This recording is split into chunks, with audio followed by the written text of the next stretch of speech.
नमस्कार दोस्तों, आज मैं आपके लिए लेकर आया हूँ संविधान यानी कि कॉन्स्टिट्यूशन से रिलेटेड एक सीरीज़, जिसको हम अब वन बाय वन जैसे कि आप लोग की कमेंट्स होंगे आगे कंटिन्यू करने का, तो ये एक सीरीज़ आज से हम लोग स्टार्ट कर रहे हैं।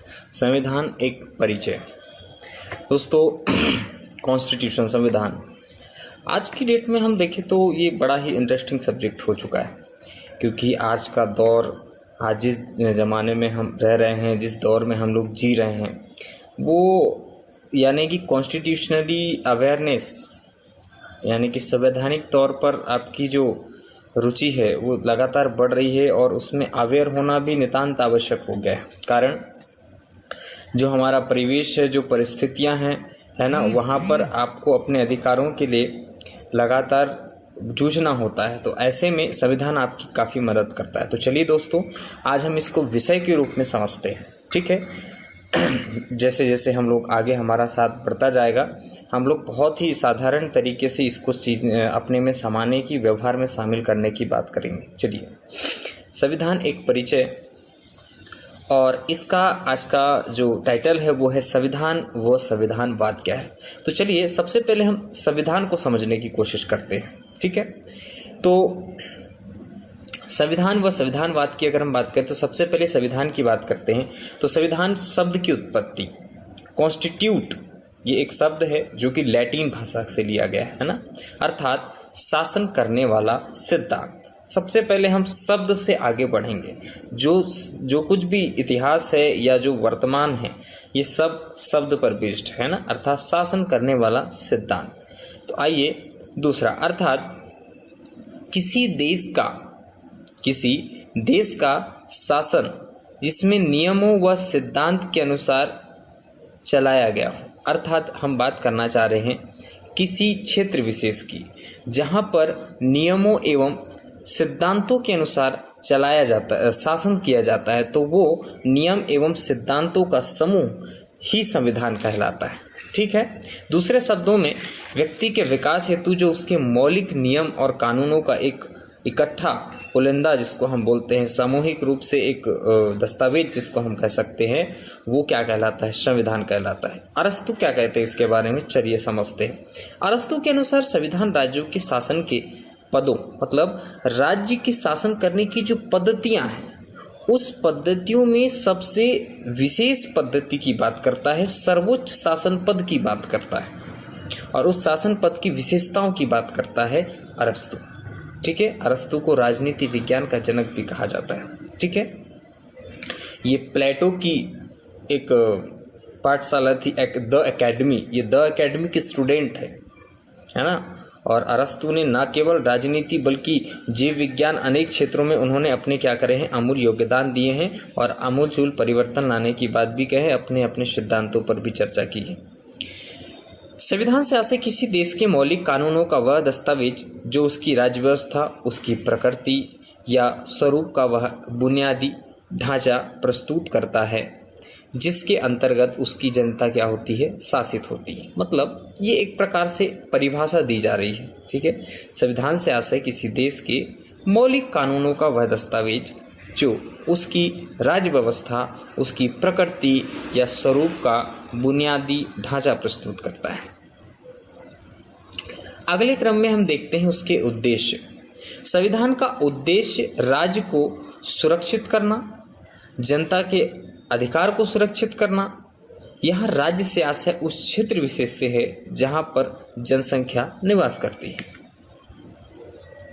अगला है संवैधानिक स्वरूप एवं प्रकृति के आधार पर अगर हम देखें तो दो भागों में बटा हुआ दिखाई देता है। कौन कौन से स्वरूप के आधार पर हम देखें तो एक लिखित संविधान और दूसरा अलिखित संविधान होता है। लिखित संविधान के अगर अंतर्गत हम देखें तो अमेरिका दुनिया का पहला लिखित संविधान है ना, जिसका विमोचन या जिसका प्रारंभ हम कह सकते हैं फिलाडेल्फिया सम्मेलन, जो कि 1787 में हुआ था, में किया गया। यदि हम अलिखित संविधान की बात करें तो दुनिया का पहला अलिखित संविधान जिन्होंने वैचारिक एवं सिद्धांतों के आधार पर स्वीकार किया था और उस नियम और कानून को जमीनी स्तर पर लागू किया था, वो देश है यूनान, है ना। और हम ये कह सकते हैं कि संविधान का उद्भव जो है यूनान से भी माना जाता है। प्रकृति के आधार पर संविधान दो प्रकार का दिखाई देता है, एक कठोर और एक लचीला। तो वहीं हम लचीले की बात करें तो एक संतुलित संविधान हमारे भारत का संविधान दिखाई पड़ता है। चलिए समझते हैं। भारत के संदर्भ में देखें तो यह दुनिया का सबसे विशाल लिखित संविधान है। यह संविधान जीवित संविधान का एक मूलभूत उदाहरण। अब हमने जीवित शब्द क्यों प्रयोग किया, तो आइए समझते हैं। क्योंकि भारतीय संविधान में दिया गया संशोधन का जो प्रावधान है, मतलब आप देखते हैं कि आप जितना ज़्यादा अपडेट होते चलेंगे, बदलती परिस्थितियों के अनुरूप यदि आपने अपने आप को ढाल लिया तो आप जिंदा माने जाते हैं। जिंदा होने से आपसे अवेयर होना, ठीक है।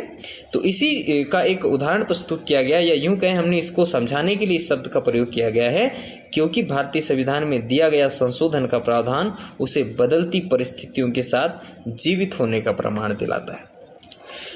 दूसरी बात, यहाँ तो हमने सबसे विशालतम लिखित संविधान की बात की, तो वहीं हम दुनिया का सबसे छोटा लिखित संविधान की अगर हम बात करें तो मोनाको का संविधान जो है लिखित दुनिया का सबसे छोटा लिखित संविधान। अब हम बात करते हैं संविधानवाद की।